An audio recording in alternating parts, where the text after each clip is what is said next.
अब देवता आए। अब देवता जब आए तो अब निर्णय हुआ कि भाई ये बालक है किसका। तो सब देवताओं ने एक सुर में कहा कि मारने वाले से बचाने वाला बड़ा है। इसके अपने पिता ने इसे मारना चाहा और जिसने इसकी रक्षा की वही इसका सही पिता है। तो आज से इसके पिता कौन? विश्वामित्र जी। तो विश्वामित्र जी के वो मुंह बोला बेटा बाद में बड़ा नाम पाया। तो विश्वामित्र जी के ये पुत्र हैं। तो हमने ये कथा क्यों सुनाई? शास्त्रों में ये सब कथाएं इसलिए हैं ताकि आपको बताया जा सके कि बेटा केवल वो नहीं जिसको आपने अपने रक्त से सींचा है। बेटा कौन? अरे ये यहां जितने बच्चे बैठे हैं ये सब किसके बच्चे? अच्छा ये बताओ, ये छोटी सी बच्ची बैठी है, सच बताओ क्या ये अपनी बच्ची नहीं है? क्या ये मेरी बेटी नहीं है? क्या ये आपकी बेटी नहीं है? बोलो। यहाँ छोटा सा बच्चा सो रहा है, क्या वो बच्चा मेरा नहीं है? क्या वो बच्चा आपका नहीं है? ये क्यों समझते हो कि ये मेरा है, ये मेरा नहीं? मानो तो मैं गंगा माँ हूं, ना मानो तो बहता पानी, मान लो तो सब अपने हैं, ना मानो तो फिर कौन किसका है? तो आप ये मत कहा करो कि मेरे बेटा नहीं है, मेरी बेटी नहीं है। बेटा बेटी के लिए रोने से बेहतर है ईश्वर ने योग बनाया है किसी भी बेटे की आप सेवा कर लो। कोई गरीब है, जरूरतमंद है, उसे पढ़ा लिखा दो, वो आपका ही है। कई बार तो अपने जन्म दिए बच्चे भी रोटी नहीं देते। और दूसरे, आज गौरी गोपाल आश्रम में हमारी एक माँ 15 दिन से वेंटिलेटर में है। डॉक्टर के पास 15 दिन से माँ है। डॉक्टर ने कह दिया कि अब ले जाओ, अब ठीक, अब बुढ़ापा है, अति बुढ़ापा, लगभग उम्र 90 प्लस, 90 के लगभग। तो डॉक्टर ने विदा कर दिया। हम ये मैया को अपने पास ले आए। इनकी एक बेटी है। हमने बेटी को फोन लगाया कि देखो आपकी माँ है, आखिरी चल रहा है, आ जाओ और माँ का अंतिम दर्शन कर लो। तो बेटी ने कोई उत्तर नहीं दिया। बेटी को लगा के ले जाएंगे तो खर्चा होगा, माँ की दवाई करानी पड़ेगी, है ना। तो बेटी ने ले जाने से मना कर दिया। सोचो ये दास अनिरुद्ध, ये माँ हमारा खून का कोई रिश्ता नहीं है, इंसानियत का, मानवता का रिश्ता है। मान लिया उस माँ ने मुझे बेटा, तो मैंने भी तो मान लिया माँ को अपनी माँ। अब जन्म तो नहीं दिया माँ ने मुझे, इन्होंने मुझे जन्म नहीं दिया, लेकिन मान लिया तो माँ है ना। जरूरी नहीं है कि गर्भ से ही बाहर आओ तो माँ कहलाई जाए या बाप कहलाया जाए। इंसानियत का रिश्ता खून के रिश्ते से ऊंचा है। दोहराओगे ये लाइन मेरे संग? इंसानियत का रिश्ता खून के रिश्ते से ऊंचा है, बड़ा है। खून का रिश्ता यदि धोखा दे दे तो कोई इंसान ही ना मदद करता है। और सच बताएं तो आप लोगों से मैं यही कहूंगा कि ये पूरा भारत अपना है, पूरा विश्व। हमारी सनातन परंपरा क्या है? वसुधैव कुटुंबकम, सब अपने हैं। सर्वे भवन्तु सुखिनः सर्वे सन्तु निरामया। हम क्यों, हमें तो ये नहीं लगता कि ये हमारी बच्ची नहीं है, सब तो अपने हैं। अब सोचिए गौरी गोपाल विद्यालय है भैया, गौरी गोपाल विद्यालय में 175 बच्चे पढ़ते हैं। कितने बच्चे पढ़ते हैं? 175 बच्चे। सब बच्चों का रहना, खाना, पढ़ना, लिखना फ्री। ये दास अनिरुद्ध इन बच्चों की सेवा करता है। अब ये बच्चों को मैंने तो जन्म नहीं दिया। ये गौरी गोपाल गुरुकुल के ये बच्चे देखिए, क्या ये आपके नहीं है? क्या ये मेरे नहीं है? समस्या ये है कि हम कुएं के मेंढक होना चाहते हैं। हम कहते हैं केवल ये 2 बच्चे हमारे हैं। आप लोग ये कहना चाहते हैं कि ये 2 बच्चे आपके हैं, ये 4 बच्चे आपके हैं, बस हम 2 हमारे 2। सोचो, देखो ये विद्यालय है, ये बच्चों के संग, इन्हीं के साथ मैं भी खाता हूँ, गौरी गोपाल गुरुकुल में जो बच्चे खाते हैं वही थाली में वही भोजन ये दास अनिरुद्ध भी पाता है। बच्चों को हम रखते हैं निःशुल्क, पढ़ाते हैं निःशुल्क, कपड़े लत्ते कॉपी किताब सब फ्री। हम 175 की सेवा कर सकते हैं, बस हमारी क्षमता इतनी है। आप लोग भी करिए ना। 2 में क्यों सिमट के रह जाते हो? 2 बच्चे हैं आपके, 4 बच्चे हैं आपके, आप तो कुएं के मेंढक बन जाते हैं। बस इतनों में बंध के रहेंगे। पूरी जिंदगी आप कमाते हो केवल 2 लोगों के लिए, केवल 4 लोगों के लिए, जबकि आप चाहें तो हजारों के लिए कमा सकते हैं। लेकिन आप कुएं के मेंढक हैं, आप बढ़ना ही नहीं चाहते, आप अपने अतिरिक्त किसी और के बारे में सोचना ही नहीं चाहते। आपने अपनी बुद्धि में ताला लगा रखा है। आपकी क्षमता ज्यादा है काम करने की, पर आपको लगता है कि नहीं हमारे पास तो इतना है, बस अब नहीं करेंगे कुछ।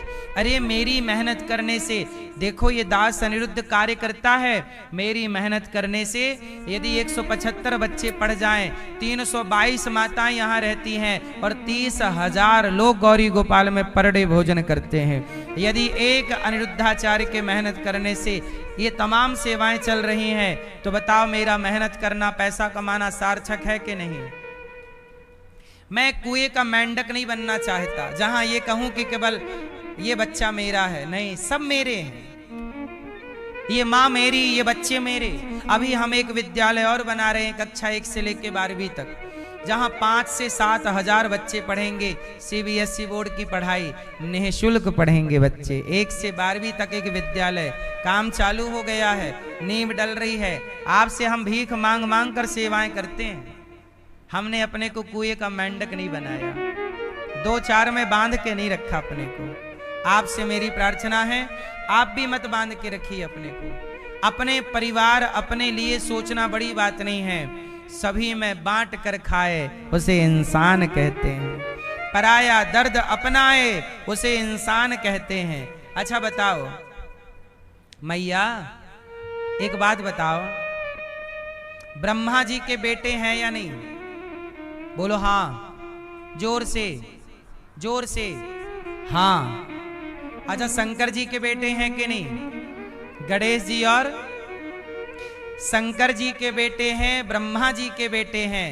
बताओ भगवान नारायण के बेटे हैं कि नहीं? बोलो। लक्ष्मी नारायण संग रहते हैं। बताओ लक्ष्मी नारायण के कोई संतान है? बोलो। जैसे शिव पार्वती के पुत्र हैं गणेश कार्तिकेय जी, ऐसा आप जानते हो कि लक्ष्मी नारायण के कोई बच्चे हैं? सुना आपने कभी? जोर से, जोर से। नहीं, क्यों नहीं? तो सुनो, भगवान नारायण से किसी ने कहा कि प्रभु आप सबको संतान देते हैं, आप सबको संसार का हर सुख देते हैं, लेकिन आपके अपने कोई पुत्र नहीं है, आपके अपने कोई संतान नहीं है।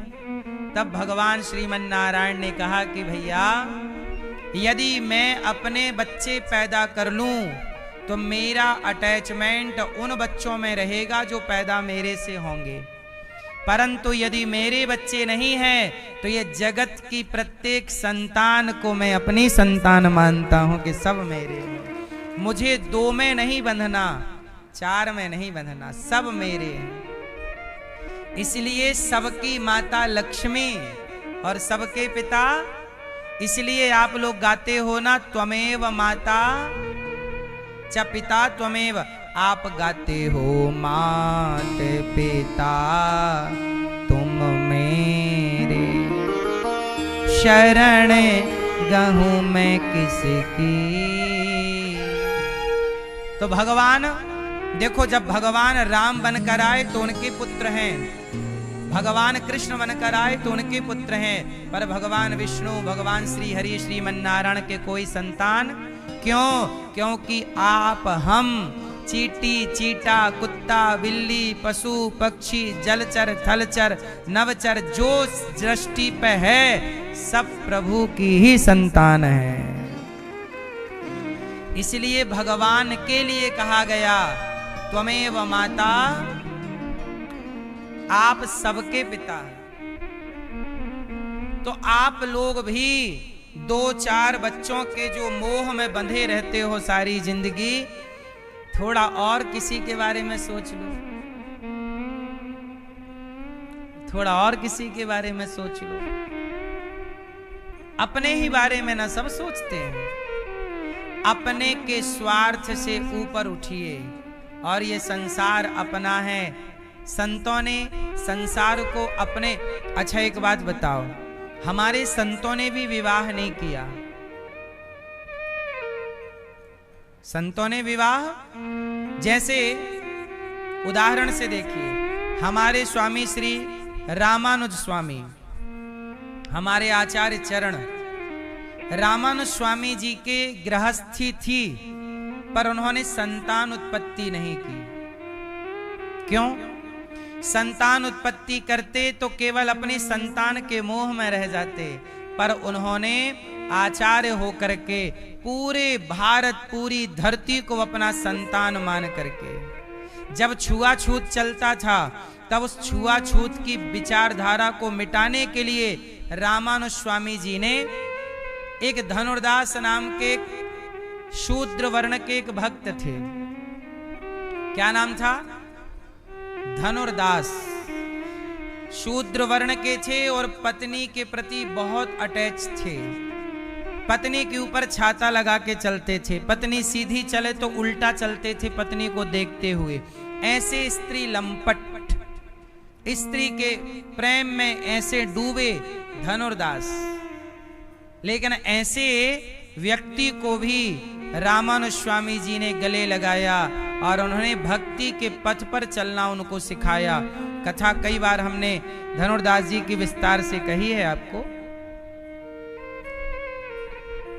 कहने का अर्थ ये हुआ कि हमारे ऋषियों ने ये मिटाया कि ये ब्राह्मण है, ये क्षत्रिय है, ये वैश्य है, शूद्र, चारों को गले लगाया है, सबको गले लगाया और गले लगाकर सबको अपना कहा।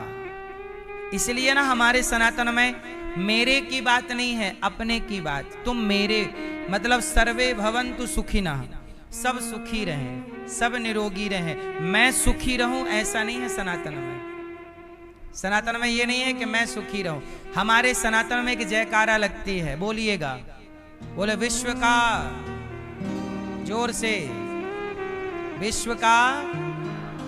हम ये नहीं कहते भारत का कल्याण हो, नहीं। हम ये भी तो कह सकते भारत का कल्याण हो, नहीं, विश्व का। प्राणियों में किसी मुसलमान ने, किसी ईसाई ने विश्व के कल्याण की बात नहीं की। विश्व के कल्याण की चिंता और बात कोई करता है तो सनातन करता है। यही ना सनातन की विचारधारा, ये इसी से आप महान हैं। लेकिन आप जैसे महान विचारधारा के लोग भी 1, 2, 4 में सिमट कर रह गए। जहां व्यक्ति मोह में पड़ता है वहां नुकसान हो जाता है। अब जैसे गांधी जी ने उन्हें भारत का पहला प्रधानमंत्री बना दिया जिनको वोट ही नहीं मिले, क्योंकि अपना पर्सनल अटैचमेंट था। वोट मिले सरदार वल्लभ भाई पटेल जी को, उन्हें नहीं बनाया, इग्नोर कर दिया। योग्य व्यक्ति को इग्नोर करके गांधी जी ने उन्हें बना दिया। तो जब आप स्वार्थ से चलेंगे तो देखो देश का पतन हो जाएगा। आज तक गांधी जी के द्वारा किया गया बंटवारा का कांटा आज भी पूरे भारतवासियों को चुभ रहा है, नहीं चुभ रहा? पाकिस्तान बांट दिया, बांग्लादेश, पाकिस्तान, 3 टुकड़े हो गए भारत के। आज भी वो पाकिस्तान भारत पे अटैक करता रहता है कि नहीं?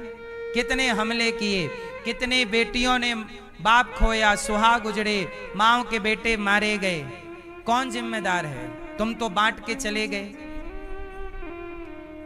इसलिए हमारे यहां देखो, कहते थे महात्मा गांधी, नाम के आगे क्या लगा है? महात्मा, पर काम महात्मा के नहीं है। महात्मा वही है जिसका अपना कोई स्वार्थ ना। यदि स्वार्थ से आपने नेहरू जी पे स्वार्थ रख लिया कि ये बंदा अपना है, इसको बना लेते हैं, स्वार्थ था। नहीं स्वार्थ ना होता तो जब वोट पटेल जी को मिली तो उनको बनाना था।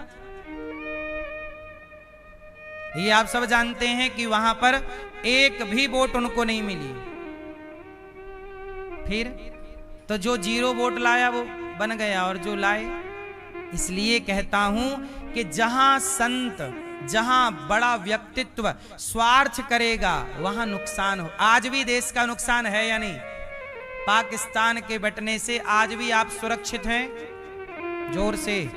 अभी पिछले साल हुआ ना ऑपरेशन सिंदूर, क्यों हुआ? क्योंकि हमारे बहन बेटियों के सिंदूर को उजाड़ दिया ना पाकिस्तान के लोगों ने। तुम्हारी धर्म क्या है? हिंदू हो? ठा ठा ठा ठा ठा ठा। अब बताइए, आज भी वो पाकिस्तान हिंदुओं से नफरत करता है। तो ये नफरत क्यों है? बंटवारा ना करते क्या जरूरत थी? वो किए थे तो ठीक से कर लेते भाई साहब। सारे उनके वहां भेज देते, हिंदू यहां बुला लेते। ट्रेनों में लाश कट के आई, हजारों लाशें ट्रेनों में थी बंटवारा के टाइम। ये बात समझते हो कि नहीं आप लोग? बोलो। तो ये बताओ, उन लाशों का हत्यारा कौन है? जिम्मेदार कौन है? बच्चे मारे गए, बेटियों का बलात्कार हुआ, क्या क्या नहीं हुआ। सोचिए, जो हिंदू पाकिस्तान में रह गए होंगे, जिनकी बाप दादों की जमीन जायदाद होगी, और जब सुना कि बंटवारा हो गया, हिंदुस्तान अलग पाकिस्तान अलग, सोचो वो बेटियों को लेके भागे होंगे, वो पिता अपनी बेटियों को, और वो बेटियां जहां मिली होंगी उन दुष्टों को तो बलात्कार ना किया होगा।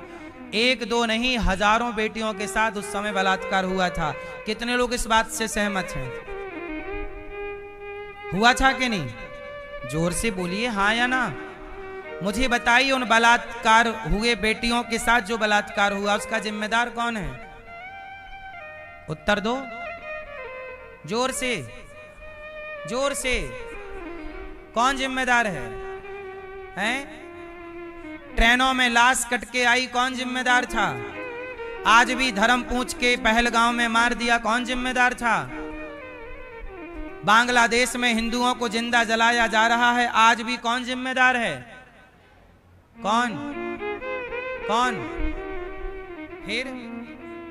फिर भी आप कहते हो ये व्यक्ति अहिंसा का पुजारी है। इतना सफेद झूठ तो ना बोले यार। मतलब आंखों में पट्टी तो ठीक है, तुमने तो आंखों में तवा रख दिया।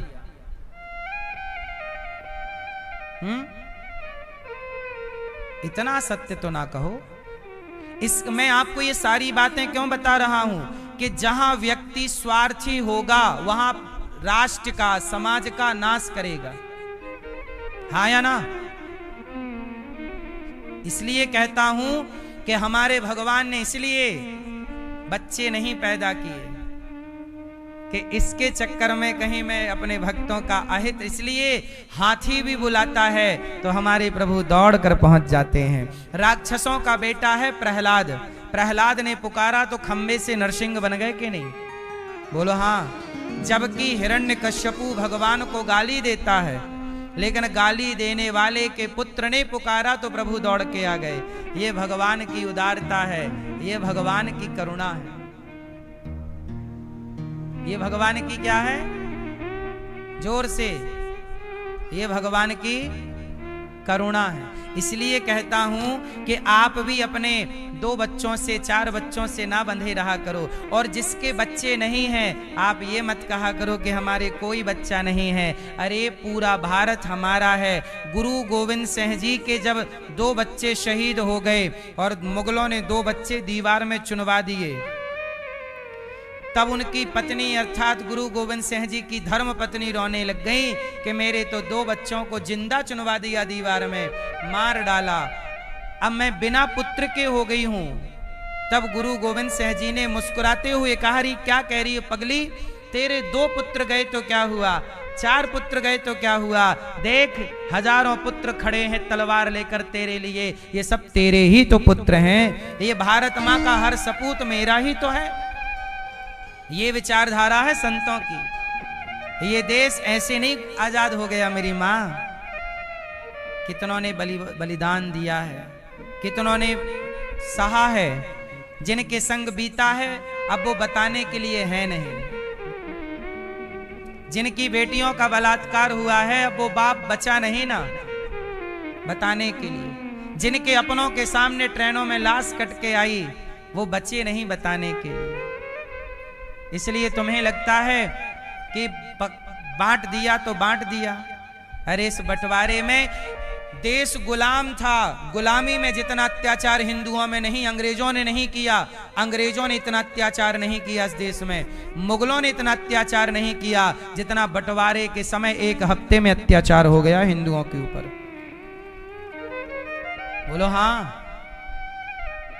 फिर अपनों ने लूटा है हमें। देश आजाद हुआ था तो आजादी का जश्न तो मना लेने देते। आजाद हुआ ही था कि बांट दिया। जरूरत थी बांटने की? अरे तुम्हारे बाप के खेत थोड़ी थे कि तुम बांट दो। ये देश सबका था, हैं? मुझे तो लगता है कि देश का बंटवारा नहीं होना चाहिए था। आपको क्या लगता है? आज भी इस देश में मुसलमान रह ही रहे हैं। गए कितने थे? जितने पाकिस्तान में मुसलमान हैं उससे कई गुना ज्यादा भारत में मुसलमान हैं। सही है गलत है? बांग्लादेश और पाकिस्तान के मुसलमानों को जोड़ लो तो भी भारत के मुसलमान ज्यादा हैं। तो बांटने से फायदा क्या हुआ? मेरी मां, इसलिए पुत्र हो जाए अच्छा है, ना हो अच्छा है। मीराबाई की तरह भगवान में आत्मदेव जी को बेटा नहीं था, पड़ोसियों ने ताना मारा। आत्मदेव जी घर छोड़ करके और जंगल चले गए। मैं मर जाऊंगा। क्यों मर जाऊंगा? ताने मार रहे। देखो लोग ताने मारते हैं ना, इसलिए कहता हूं कुछ मत कहा करो। जिन मुद्दों पर बात करनी चाहिए उस पे आप बात नहीं करते। किसी के बच्चा नहीं हो रहा है, उसे ताना मारने से क्या होगा? और बेटे से क्या फर्क पड़ता है? हम कह तो रहे हैं सबको अपना मान लो। ये मत कहो कि मेरा बेटा नहीं है, सब मेरे ही बेटे हैं। तो मैंने आपको ये बात समझाई कि पिता कौन, मां कौन। जो प्रतिपालय वही नरेसा। जो पालन करता है वही पिता हो जाता है। जो पालन करता है वो क्या हो जाता है? जबकि कृष्ण भगवान के पिता वसुदेव जी हैं, भगवान कृष्ण की माता देवकी हैं, पर यशोदा और देवकी को यदि तराजू में तौला जाए तो बताइए किसका पलड़ा भारी है? बोलो। यशोदा का। और नंद बाबा और वसुदेव के तराजू तौला जाए तो किसका पलड़ा भारी? बोलो। नंद बाबा और यशोदा का पलड़ा भारी है। क्यों? क्योंकि इन दोनों ने भले कृष्ण को जन्म नहीं दिया पर पालन पोषण इन्होंने किया। तो पालने वाला पिता ही होता है। जरूरी नहीं है कि कोख से ही जन्म ले। क्यों मैया? जरूरी है? इसलिए भगवान कृष्ण के माता पिता यशोदानंद हैं। देवकी वसुदेव को लोग कम जानते हैं। देवकी वसुदेव का नाम कम है, यशोदा का नाम, क्योंकि पालन करने वाला ही पिता है और मां है। समझ रहे हो आप? अभी आप देखना, अभी एक वीडियो आपने देखी होगी टीवी पर, मोबाइल पे। एक 2 महीने की 1 महीने की छोटी सी बच्ची थी।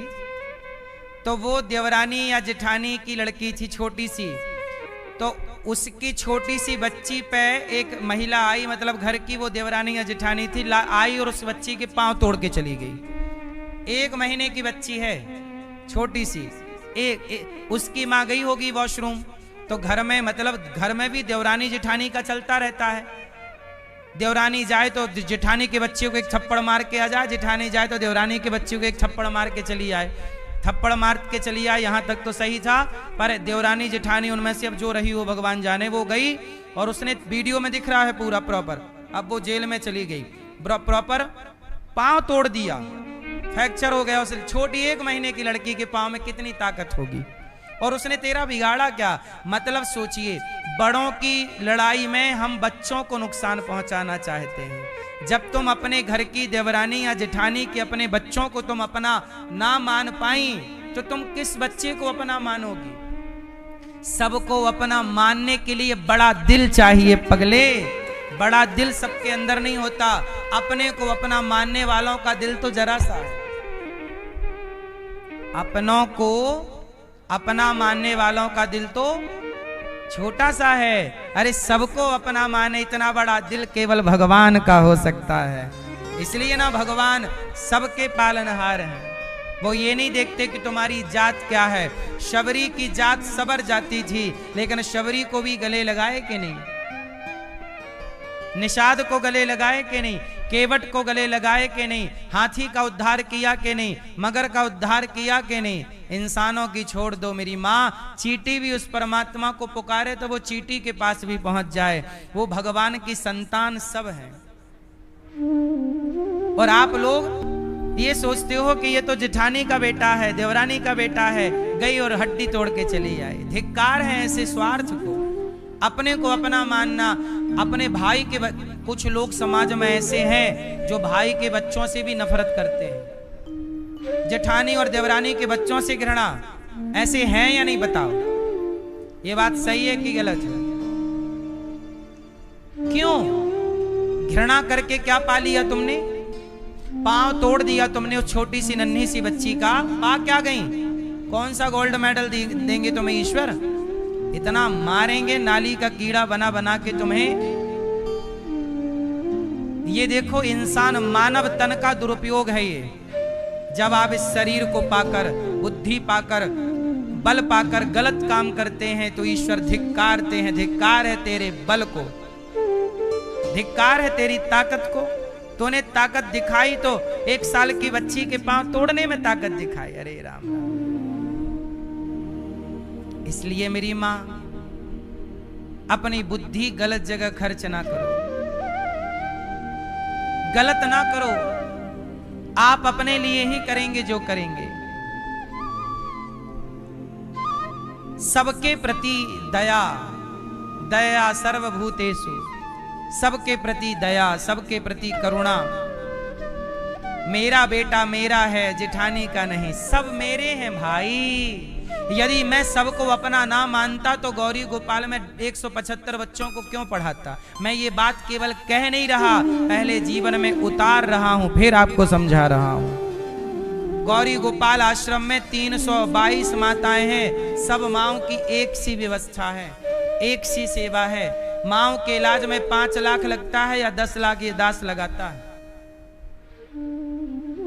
कोई भेदभाव नहीं, एक सी व्यवस्था सबकी। आप चेक कर सकते हैं। इसलिए मेरी मां, ये स्वार्थ के बंधन को कब तोड़ेंगे आप लोग? मैं और मेरेपन से कब ऊपर उठेंगे आप लोग? मैं और मेरा, अरे सब मेरे हैं। सर्वे भवन्तु सुखिनः वसुधैव कुटुंबकम। इसलिए संत जन कहा करते हैं, ना काहू से दोस्ती, ना काहू से बैर। कबीरा खड़ा बाजार में, सबकी चाहे खैर। तो आप में से कितने लोग निज स्वार्थ से ऊपर उठकर राष्ट्र सेवा करेंगे, मानवता की सेवा करेंगे, जीवों की सेवा करेंगे, निज स्वार्थ से ऊपर उठ करके? ठीक है, दुनिया क्या करती है करने दो, आप ना छोड़िए परोपकार। हमारे संत जन कहते हैं, ऋषि मुनि कहते हैं, परोपकाराय सताम विभूतया। पर हित सरिस धर्म नहीं भाई, पर पीड़ा सम नहीं अधमाई। बताओ, एक बात बताओ मुझे, सबसे बड़ा पुण्य क्या है? जोर से, सबसे बड़ा पुण्य क्या है? हैं?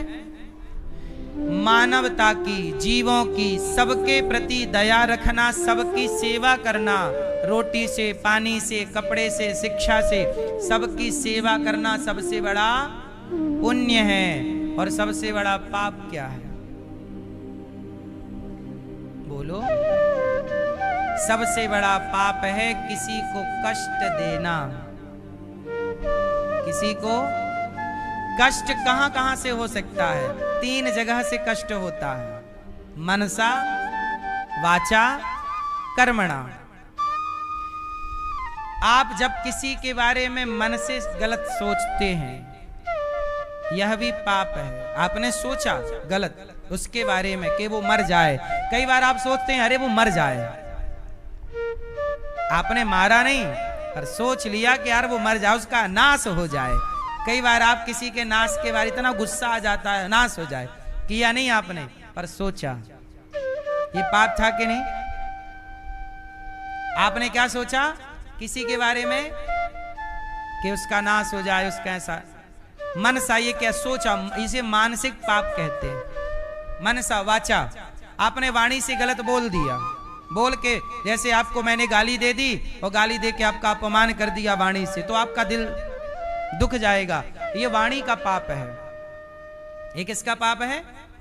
वाणी का। मनसा, मन से सोचा, वाचा, वाणी से किया, वाणी से कहा, और कर्मणा मतलब एक थप्पड़ जाके मार दिया गाल में, कर्म ही कर दिया, दे तमाचा, सामने वाले का अपमान, हाथ पकड़ के बाहर फेंक दिया, चल बाहर, जलील कर दिया, अपमान, ये पाप है। उसका दिल दुखा। इसलिए मनसा वाचा कर्मणा 3 तरह के पाप होते हैं। इन तीनों पापों से बचना चाहिए। हम क्यों किसी के बारे में गलत सोचें? हमारे सोचने से क्या होगा? जिसका भला होना होगा, बुरा होना होगा, होगा। हम क्यों पाप के भागीदार बने भाई? एक सांप था, सांप, स्नेक, सांप था, तो उसको ना चींटियां लग गई थी, कहीं घाव लग गया होगा, तो सांप को चींटियां लग गई। आपने देखा होगा कई बार चींटियां लग जाती हैं। उस सांप को हजारों चींटियां पकड़ी, वो चींटियां खा रही और सांप जिंदा। अच्छा, सांप चींटियों से छुड़ा नहीं सकता अपने आप को, एक चींटी हो। अच्छा, सांप को यदि जरा घाव लग जाए, ध्यान रखिएगा, तो फिर वो सांप बचता नहीं है, चींटियां लग जाती हैं उसको। अब सांप को ना घाव लग गया, कहीं ठोकर लग गई होगी, घाव हो गया, चींटियां लग गई, हजारों चींटियां लगी। वहां से एक संत जी निकले, तो सांप ने संत जी से कहा, महाराज ये पत्थर उठा लो और जरा मेरे सिर पे मार दो, बहुत कष्ट हो रहा है, चींटियां खा रही हैं ना, मैं जिंदा हूं, अभी मुझे मरने में टाइम है, क्योंकि चींटियां धीरे धीरे खाती हैं, पर मैं तड़प बहुत रहा हूं, बड़ा कष्ट। जरा सोचिए कि आपको जिंदा से कोई खाने लग जाए, नीचे से पांव की तरफ से खाए, कितना कष्ट। तो संत जी से हाथ जोड़ के बेचारे सांप ने रिक्वेस्ट की कि महाराज ये पत्थर उठा दो और मेरे ऊपर पटक दो, मैं मर जाऊं, फिर ये चींटियां खाएंगी। संत जी बोले, सांप भैया क्यों मेरे से पाप करा रहे हो? भाई मैं तुम्हें यदि मार दूंगा पत्थर से तो पाप मेरे खाते पे आ जाएगा कि तुमने सांप को, मैं क्यों पापी बनूं? नहीं महाराज, तो फिर ये बताओ कि ये चींटियां हमें क्यों खा रही हैं? हमने क्या बिगाड़ा है? तब संत जी ने कहा कि तुमने बिगाड़ा है, ये चींटियां तुम्हें ऐसे ही नहीं खा रही हैं। तो कौन हो?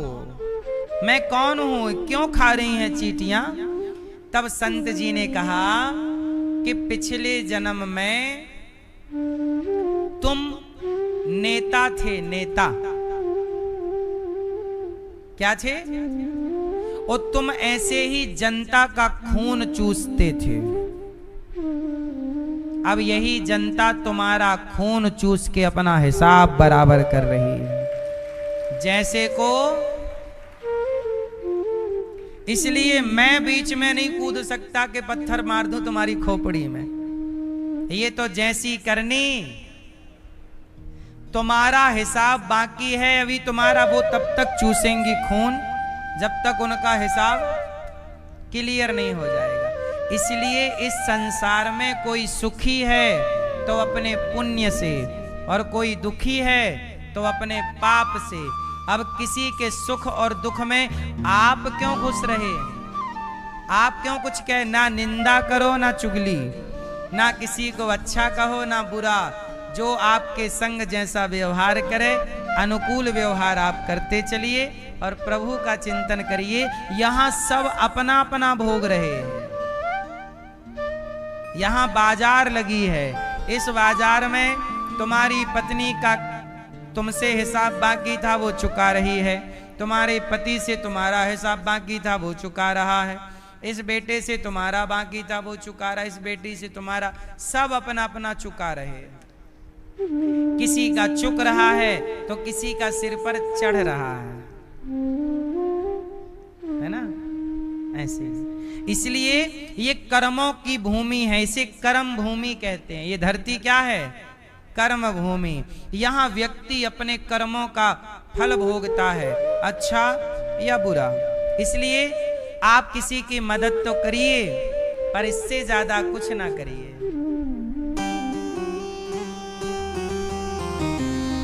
इससे ज्यादा कुछ ना करिए। आप मदद सबकी कर सकते हैं, रोटी दो, पानी दो सबके।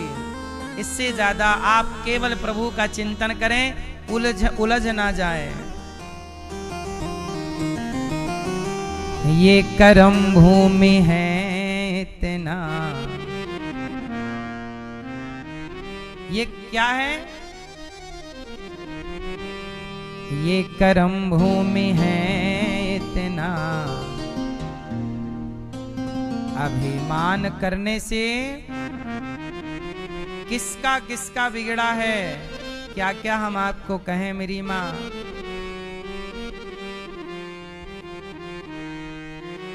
ये संसार में दशरथ जी का किया, दशरथ जी को मिला, पितामह भीष्म का किया, पितामह को मिला। इसलिए ज्यादा उलझने की जरूरत, हम यहाँ उलझने आए ही नहीं हैं। हम यहाँ क्या करने आए हैं? उलझने की सुलझने। जोर से मेरी माँ। हाँ, ये कर्म भूमि है इतना, अरमान कर इतना, तेरे जैसे हजारों दफन हो गए, दफन हो गए। हमारे और आपके जैसे कितने हजारों यहाँ पर दफन हो गए। ज्यादा अभिमान इस बात का ना हो कि मैं कुछ हूं, क्योंकि इस संसार में जो आया है वो चला गया है। पता नहीं लोग किस बात का घमंड लिए बैठ जाते हैं, किस बात का अहंकार लिए बैठ जाते हैं।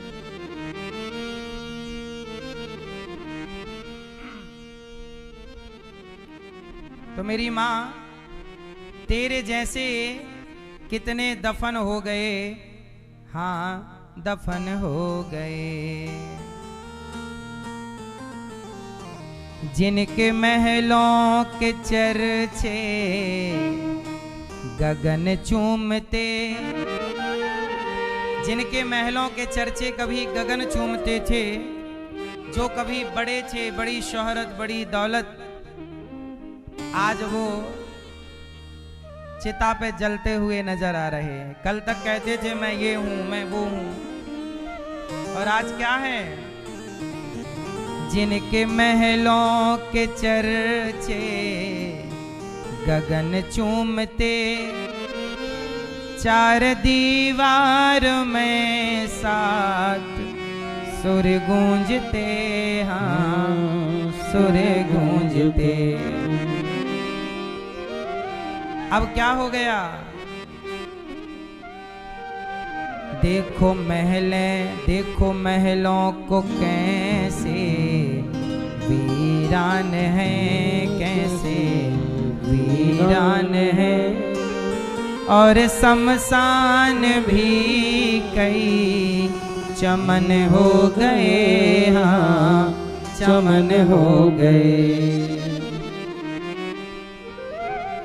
शमशानों की सोचो, महलों में रहा करते थे जो, आज उनकी हालत कैसी है, क्या से क्या हो गए देखते देखते। इसलिए बस मेरी आपसे यही विनती और प्रार्थना है कि जीवन में किसी पल का, किसी बात का घमंड ना कर लेना। आज ईश्वर ने दिया है, अच्छी बात है, इसलिए नहीं दे रखा है कि तुम घमंड में डूब जाओ,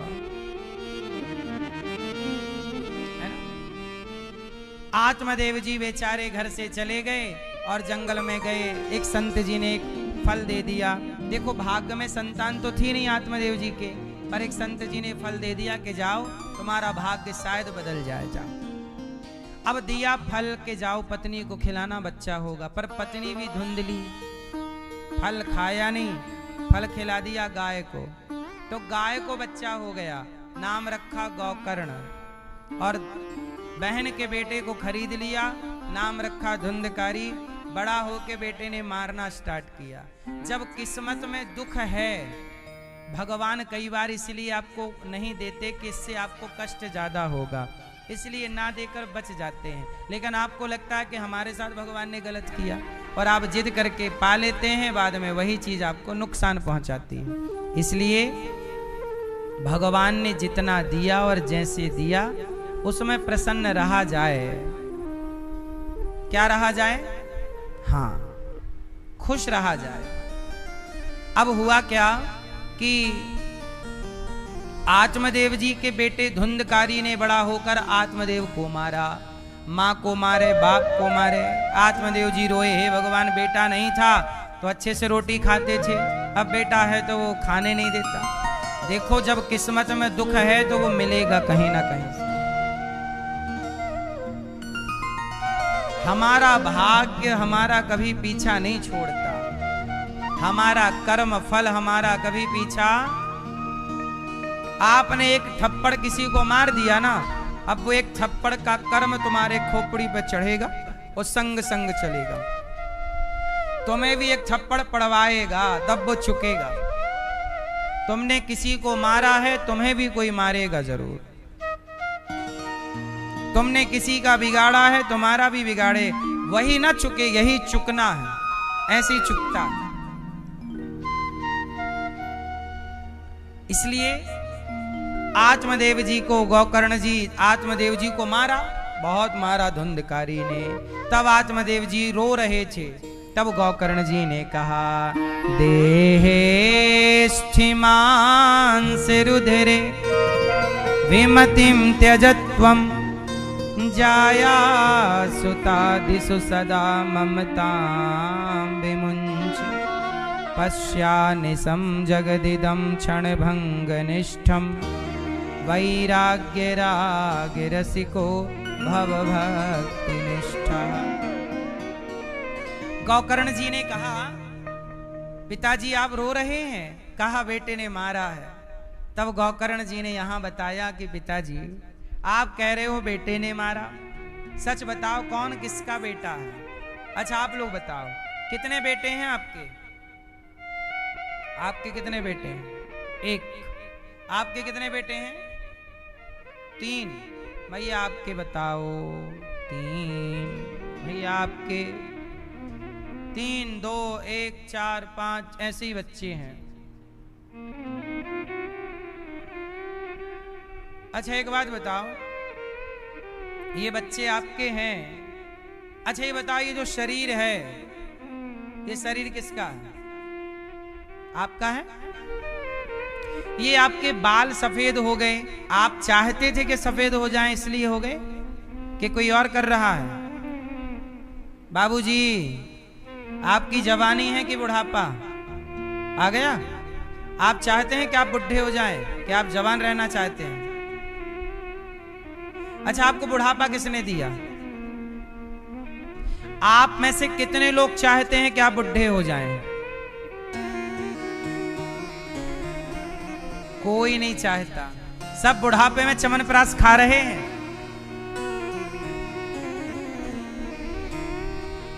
कोई नहीं चाहता बुढ़ा होना, पर आप बुढ़े हो रहे हैं कि नहीं? इसका मतलब ये है कि आपके शरीर की चाबी आपके हाथ में। क्यों मैया? यदि आपकी चाबी आपके पास होती तो आप अपने बालों को सफेद ना होने देते,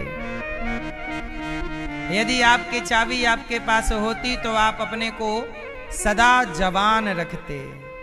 कौन बुढ़ा होना चाहता है? कोई बुढ़ा होना नहीं चाहता। इसका मतलब ये है, आप चाहो ना चाहो बुढ़ापा आएगा। आप चाहो ना चाहो एक समय बाद आपकी आंखें, आपके कान, एक समय बाद आपकी इंद्रियां आपका साथ छोड़कर जाएंगी। आंख चली गई, दिखना बंद हो गया। कान चला गया, सुनना बंद हो गया।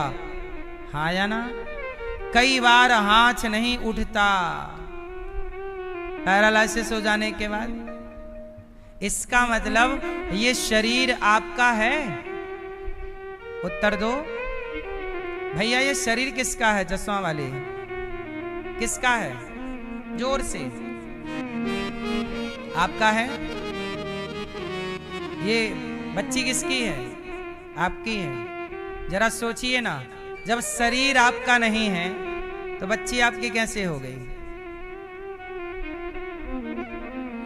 आप लोग सारी जिंदगी इस अज्ञान में जीते हैं कि ये बेटी मेरी, ये बेटा मेरा, ये मैं, ये मेरा।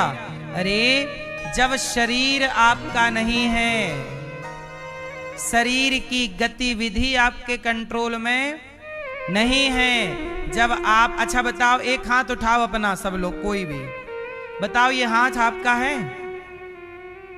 यदि आपका हाथ आपके कहने से उठता या गिरता है तो पैरालिसिस हो जाने के बाद आपका हाथ क्यों नहीं हिलता? इसका मतलब इस हाथ पर भी कंट्रोल आपका नहीं, मैन पावर भगवान का कंट्रोल है। जब तक वो चाहेंगे शरीर काम करेगा, नहीं चाहेंगे तो आपका शरीर आप हिला ना पाओगे। ये बात सही है या गलत है? इसका अर्थ ये है कि जब शरीर आपका ना हुआ तो ये बेटी आपकी कैसे हो गई? बोलो।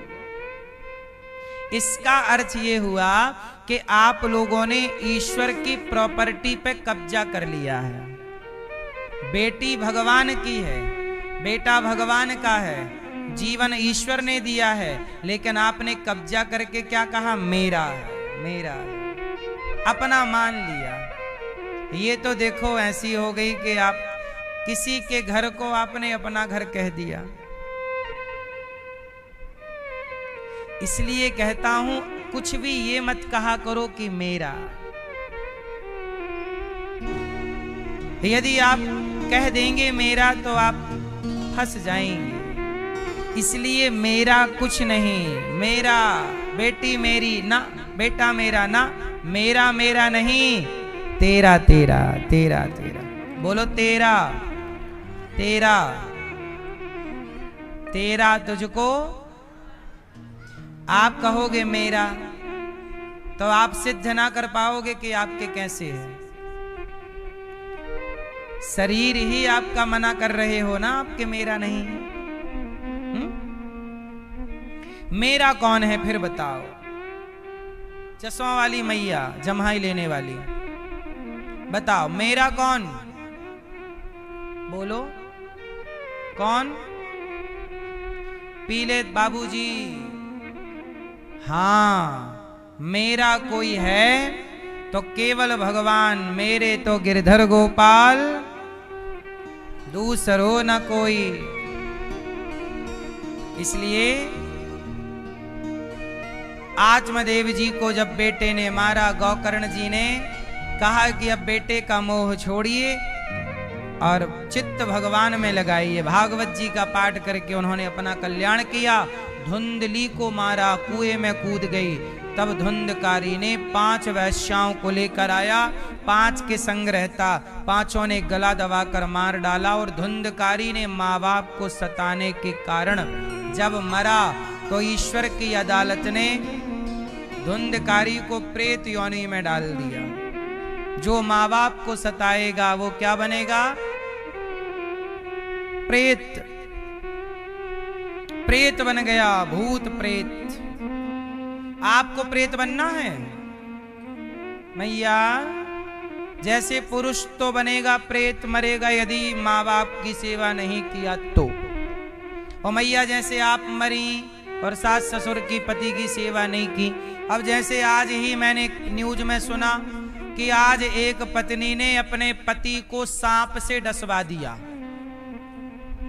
एक पत्नी ने नई निंजा टेक्निक निकाली और पति को जहरीले सांप से डसवा कर अपने यार के संग रहने लग गई मस्त।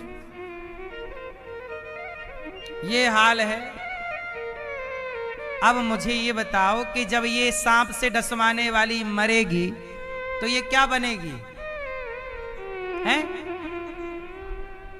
जैसे पुरुष माँ बाप को मार के सता के मरे तो पुरुष तो बनेगा भूत या प्रेत, और स्त्रियां पाप करें तो क्या बनेंगी? चुड़ैल। क्या बनेंगी? अब पति को सांप से डसवा दी बेचारे को, रात को खिलाई नींद की गोली और लाई सांप जहरीला, दर सांप से रास्ता क्लियर। अब यार के संग घूमेगी फिरेगी, नाचेगी गाएगी, मौज करेगी और क्या।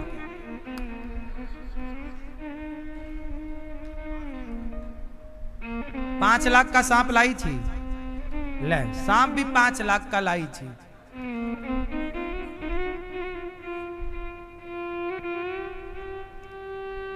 तो ये है मेरी मां। तो धुंधकारी तो बनेगा प्रेत, और ये क्या बनेंगी? तो मैया आप भी अपने सास ससुर की सेवा किया करो, पति की।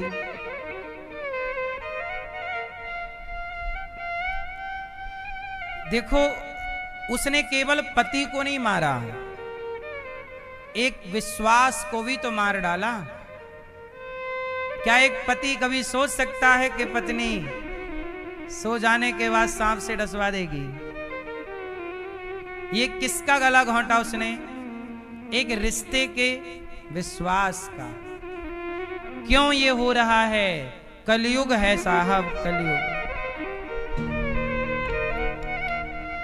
अब धुंधकारी प्रेत बना, तब गोकर्ण जी ने भागवत सुनाई, और भागवत सुनाई तब धुंधकारी का प्रेत योनि से भागवत सुन के उद्धार हुआ। जो भागवत सुनता है उसका उद्धार हो जाता है।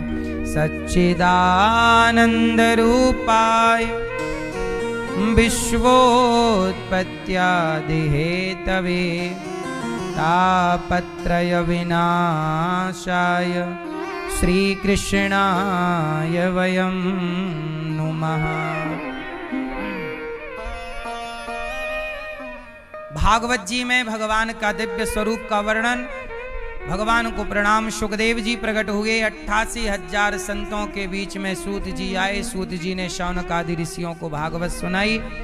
देवताओं को देवराज इंद्र जब आए तो सुखदेव जी ने उनको भागवत नहीं सुनाई, क्योंकि वो अधिकारी नहीं है। भागवत सुनने के अधिकारी सब नहीं है। जिसमें भक्ति है, प्रेम है, वही ना सुनेगा। अब बाकी जिसके अंदर प्रेम नहीं है, भक्ति नहीं है, तो वो आ भी जाए तो भागवत सुन नहीं सकता, क्योंकि वो मोबाइल पे लगा रहेगा या लगी रहेगी, या बातों में लगा रहेगा या लगी रहेगी। इसलिए आप इतने लोग बैठे जरूर हैं, पर भागवत सब थोड़ी सुन रहे हैं। कुछ तो पंचायत में लगे हैं, कुछ मोबाइल में लगे हैं, कुछ मैया झप, वो देखो मस्त सो रही हैं, कुछ ऐसा है गहरी नींद में। जय बा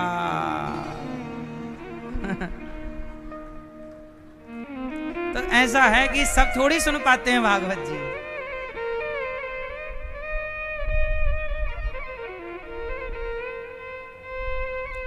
भागवत सुनने के, याद रखना, भागवत सुनेगा भी वही जैसे भगवान सुनवाना चाहें, वरना थोड़ी सबके बस की है। हाँ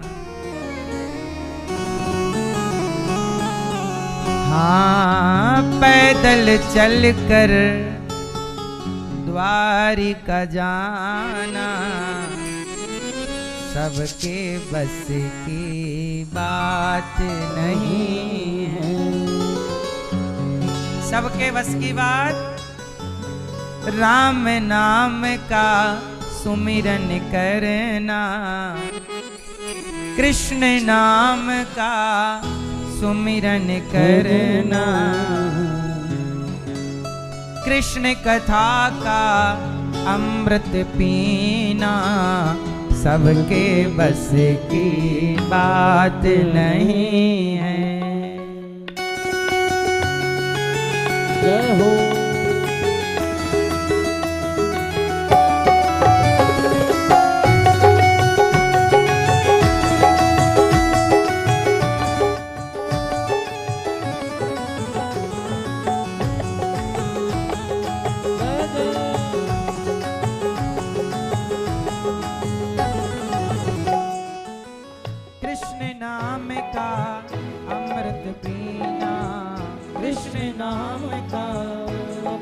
पीना सबके बस की बात नहीं है। कृष्ण नाम का अमृत पीना सबके बस की बात नहीं है। राम नाम का अमृत पीना, राम नाम का अमृत पीना सबके बस की बात नहीं है। हाँ, राम नाम का अमृत पीना सबके बस की बात नहीं है। जय हो।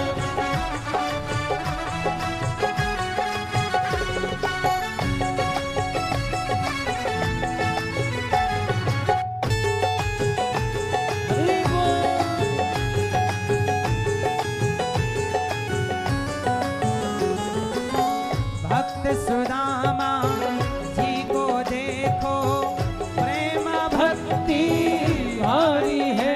हाँ, प्रेम भक्ति भारी है। भक्त सुदामा जी को देखो, प्रेम भक्ति भारी है। हो, प्रेम भक्ति भारी है। हाँ, प्रेम भक्ति भारी है। पैदल चल कर द्वारिका जाना, पैदल चल कर द्वारिका जाना सबके बस की बात नहीं है। पैदल चल कर द्वारिका जाना सबके बस की बात नहीं है। राम नाम का अमृत पीना सबके बस की बात नहीं है। जय हो।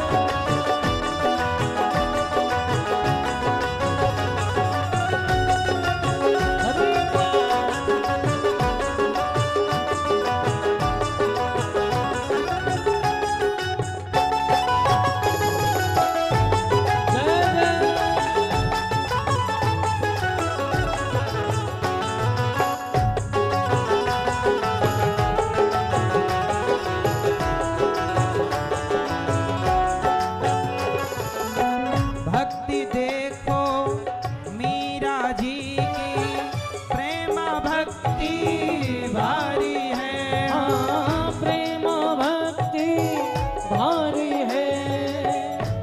माँ भक्ति भारी है। भक्ति देखो मीरा जी की, प्रेम भक्ति भारी है। हाँ, प्रेम भक्ति भारी है। हो, प्रेम भक्ति भारी है। हंसते हंसते विष पी लेना। हाँ, हंसते हंसते विष पी लेना सबके बस की बात नहीं है। हंसते हंसते विष पी लेना सबके बस की बात नहीं है। राम नाम का अमृत पीना सबके बस की बात नहीं है।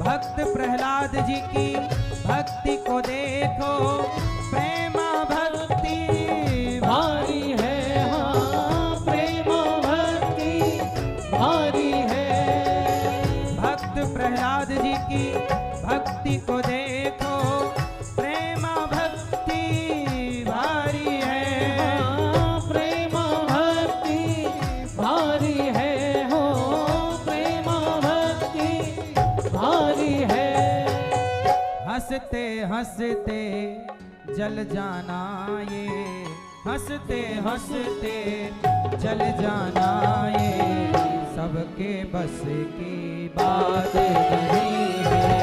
हंसते हंसते जल जाना ये, सबके बस की बात नहीं है।